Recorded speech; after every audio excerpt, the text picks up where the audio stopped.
What is global software engineering? Globally distributed software engineering deals with software engineering on multiple locations. The aspect globally refers to multiple time zones or continents. If you take it literally, it's all about software engineering on several locations with people working jointly together but distributed all around the world. So if you, let's say, comprise it into a formal definition, you would get something like the discipline of design, implementation and validation of software products and/or components on at least 2 geographic locations and at least 2 continents. That's a formal definition. The essence of global software engineering is that engineers are working on 2 locations, far away from each other, making collaboration more difficult. That brings us to the work of Carmel and Agarwal, who in 2001 in IEEE Software published a paper on adding distance to software engineering. They showed us that if you add the factor of distance to software engineering, you get 3 negative impacts, and these also influence each other. The first negative impact is on communication. If you put distance into software engineering, people communicate more difficult. But this also has an impact on coordination. If you can't see each other and be far apart, it's much more difficult to coordinate the work. And the third consequence is that the more distance you put into software engineering, the harder it is to be in control.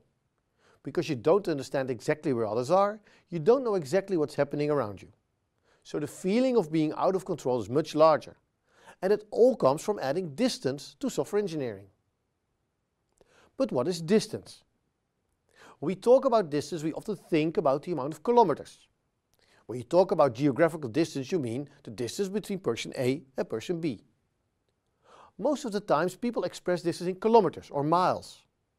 But in a more practical way of working, it's not so much the distance in kilometers, but it's the travel time. How long does it take for us to meet each other? So thousands of kilometers in some cases might be an hour flying, but in other cases 1,000 kilometers might be a 5-hour drive. I think that when we consider geographical distance, we should look at the time it takes to really meet each other. The second dimension of distance is temporal distance. It's the time zone distance.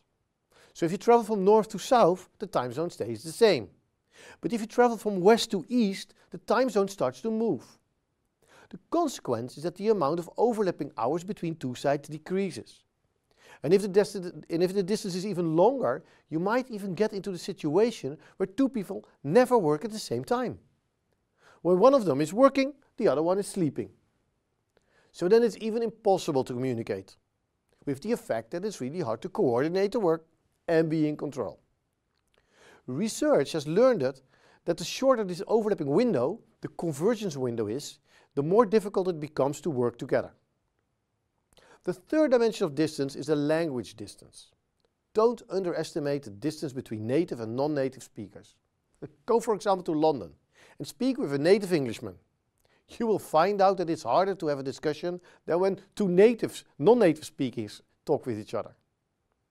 The fourth type of distance is the cultural distance. We will also address this later in the course. People from different cultures have different norms. Their values differ. And what one considers to be good in one country may not be good in another one. For example, some countries find politeness more important than being honest, while other countries think that honesty is more important than being polite. If you don't know this, and you don't keep an eye on this, you might get into problems and make it harder for yourself and for the people you work with. So, summarizing. Bringing distance into software engineering really makes it harder. The communication, the coordination and the control are more difficult. Because of this, globally distributed software engineering is also a broad field of research. It's about distributed software engineering, where software engineers are not in the same location. But it also involves technological support, enabling tools. What can we do to give them the feeling that they are close together? And how can we use this technology? A third dimension is globalization. I mean the fact that we are living in a global world. Travel is more easy and cheap, and this has an impact on the easiness of working worldwide. Cross-cultural communication is another way to look at it. And finally, there's the dimension of virtual teams, a research area which is really useful for global software engineering. So, GDSE is actually a broad field.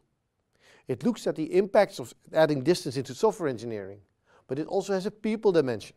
It's about trust, it's about communication, education, culture. It has a management dimension. What are our business drivers? Why do we work globally? How do we organize the work? How does our workflow look like?